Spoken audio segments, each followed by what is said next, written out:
প্রিয় মুসলিম তৌহিদি জনতা, আসছে আগামী 5 ডিসেম্বর রোজ শুক্রবার বাদ আসর হইতে মনিজা বেগম মহিলা মাদ্রাসার উদ্যোগে চতুর্থ বার্ষিক ইসলামী মহাসম্মেলন।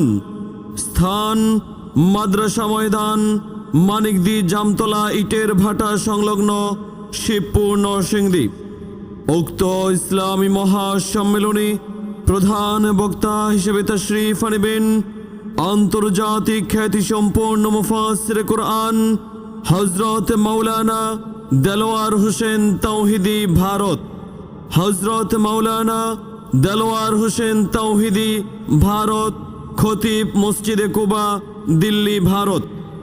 আরও তাশরীফ আনিবেন বাংলার দ্বিতীয় শরীয়তপুরী জন্মান্ধ হাফেজ কারি আসাদুল ইসলাম গোপালপুরী, টাঙ্গাইল।